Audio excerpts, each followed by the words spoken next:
이번 시간에는 분노의 근원이 무엇인가에 대해서 깊이 성찰해 보도록 하겠습니다. 분노에 대해 깊게 성찰한 세네카는 어째서 고함을 지르는가? 어째서 불효령을 내리는가? 어째서 그대는 짧은 인생을 소중히 하며 자기 자신과 다른 사람을 위하여 온화한 삶을 살지 않는가라고 말하고 있습니다. 그만큼 분노 후 폐해가 크다는 이야기입니다. 실제로 어떤 사람들은 습관적으로 분노를 표출하기도 합니다. 작은 일에도 버럭 화를 내며 상대방을 강하게 질책하여 어안이 방방하게 하는 사람이 주변에 있습니다. 그리고 분노를 참지 못해 폭행을 일삼는 사람도 있습니다. 그래서 주변을 싸늘하게 만듭니다. 허나 사람이 분노를 즉각적으로 표출하는 것은 10중 8구 어리석은 일이라고 생각합니다. 불교에서도 무명, 즉 어리석음이 분노의 원인으로 보고 있습니다.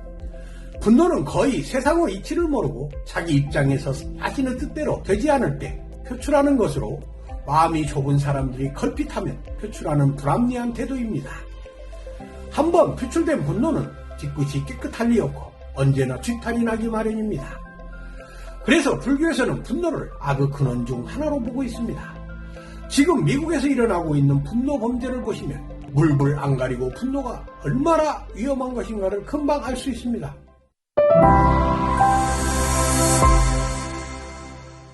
물론 분노라는 것이 모두 잘못된 것은 아니라고 생각합니다. 의로움도 일종의 분노의 표출 방식입니다. 의로운 분노가 없는 사람은 한편으로는 겁쟁이이자 보신주의자라고 생각합니다.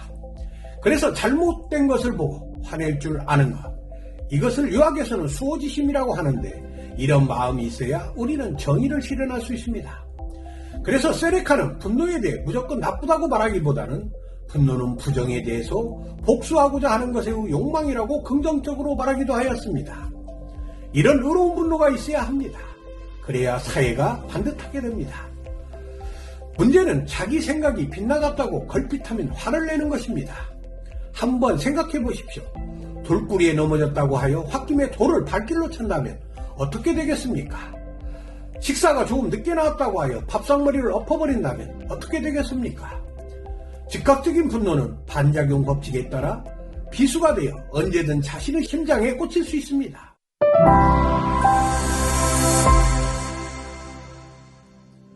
분노에 대해 세네카는 분노의 심각성을 다음과 같이 경고하고 있습니다.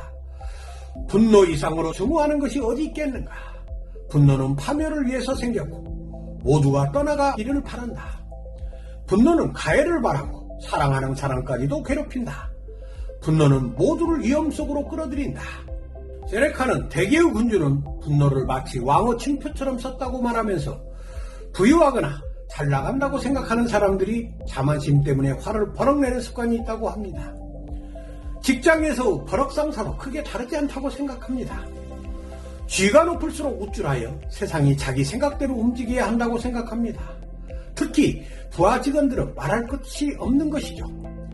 그래서 일이 꼬일 때는 분노가 강자가 약자를 겁박하여 약자를 고양이 앞에 쥐신새로 만들어 자신의 일그러진 자만심을 풀기 위한 수단으로 작용하기도 한다는 것입니다.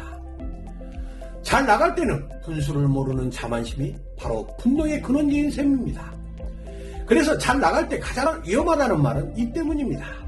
잘 나갈 때는 자기가 잘났다고 생각하여 눈에 보이는 것이 아무것도 없는 것입니다. 허나 폭언을 마다하지 않고 분노에 불을 지를 때마다 자신의 주변 사람들이 자기에게서 멀리 달아난다는 사실을 알아야 합니다. 직원들을 하인다루듯 고래고래 소리 지르는 대한항공 재벌가들을 보십시오. 정말 역겨운 일입니다. 결국 무분별한 분노는 당하는 사람에게 인간적인 모멸감을 안겨줄 뿐만 아니라 스스로를 외톨이로 만들고 맙니다. 평생 편안한 생활을 하려거든 분노를 일으키는 자만심부터 버려야 한다고 생각합니다. 그런데 자만심은 어디에서 생겨날까요? 바로 어리석은 자기중심적 사고에서 비롯된 것이라 생각합니다.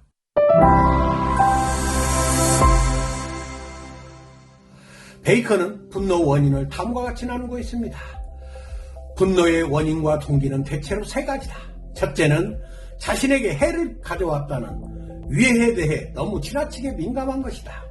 둘째는 받은 피해가 그 상황에서는 모욕으로 가득 차 있다는 듯이 주제넘게 생각하는 것이다. 마지막으로 자기 명성이 훼손되었다는 생각은 분노를 증대시키고 날카롭게 한다. 결국 분노는 어리석어 세상의 이치를 모르고 세상을 자기 위주로만 보는 사람에게 주로 발생하는 것이라고 생각합니다. 자기 입맛에 따라 사는 이기적인 사람일수록 분노에 쉽게 노출되는 것입니다. 세상이 자신의 의도나 생각과 맞지 않을 때 자신도 모르게 버럭 화를 내는 것입니다. 특히 세네카는 가장 빈번한 고함 소리가 나는 것은 돈과 얽힌 때라고 하였습니다. 금전적으로 손해를 본다고 생각할 때 사람들은 분노에 사로잡히고 만다는 것입니다. 돈이라는 것은 벌 때도 있지만 손해볼 때도 얼마든지 있지만 사람들은 손해본다는 생각보다 이익을 본다는 생각을 먼저 하기 때문에 손해보는 순간 분노를 강하게 느끼는 것입니다. 그러므로 금전적으로 손해를 보았다고 하여 고래고래 소리를 지르는 사람은 누구도 상대하기 버거운 굉장히 탐욕스러운 사람이라 생각해도 무방합니다. 결국 화를 다스리는 가장 좋은 방법은 언제나 세상은 자신의 의도를 벗어날 수 있다는 것을 깨닫는 것이 중요하다고 생각합니다. 돈이라는 것도 벌 때가 있으면 손해볼 때도 있다는 것과 세상뿐만 아니라 다른 사람도 자신의 의도를 항상 빗나간 행동을 할 수 있다는 것을 깨닫는다면 화를 버럭 내지는 않을 것입니다. 언제든 인생 폭풍우가 들이닥칠 수 있습니다. 폭풍우가 왔다고 화를 내본들 무슨 소용이 있겠습니까? 사람도 마찬가지입니다.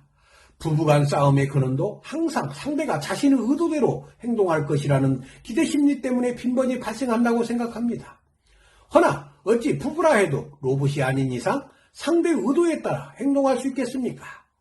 부부라도 다름을 인정해야 분노와 다툼이 사라진다고 생각합니다. 화는 자신만 생각하는 무지와 그 무지로 인한 옹졸한 자만심이 불러온 재앙이라고 생각합니다. 그래서 톨스토이는 분노는 마음의 불을 태운다고 하였습니다. 마음이 넓어 세상을 넓게 보는 사람은 크게 화를 내지 않지만 마음이 옹졸한 사람은 자기 식대로 세상을 보고 걸핏하면 화를 버럭 내는 것입니다. 로마 황제 마르쿠스 아우렐리우스는 화를 내서 안 되는 이유를 다음과 같이 열거하고 있습니다. 첫째, 우리는 서로 돕기 위해서 태어났기 때문이다.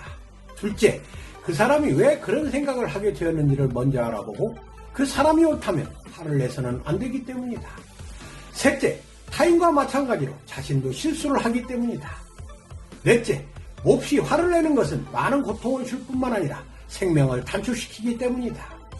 다섯째, 우리를 화나게 한 것은 사실이 아니라 우리들의 자기중심적 생각일 수 있기 때문이다. 여섯째, 친절은 상대에게 가장 큰 힘을 주지만 화는 상대를 위축시키기 때문이다.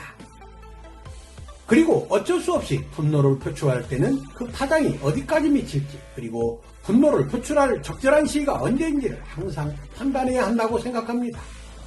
한번 날려버린 분노는 결코 걷어들일 수 없는 법입니다. 분노가 폭발하면 인간관계에 치명적인 손상을 가할 수 있는 만큼 분노를 즉각적으로 표출하지 말고 항상 한 박자 늦추고 그 사이 다른 사람의 입장을 고려해보는 것입니다. 그러면 분노는 자동 수그러들 것이고 그 결과 마음이 큰 사람이라는 명성을 얻게 될 것입니다. 세네카는 화가 날 때 분노를 늦추라고 다음과 같이 말하고 있습니다. 분노에 대한 가장 좋은 대처법은 늦추는 것이다. 분노에는 처음에 격렬한 돌진이 있다. 기다리는 동안에 멎을 것이다. 분노를 한꺼번에 없애려고 해서는 결코 안 된다. 조금씩 줄여가다 보면 화 모두를 정복할 수 있다. 여러분도 화가 나더라도 여러분 자신을 위해서라도 한 번쯤 참아보시는 것이 어떨까 합니다. 감사합니다.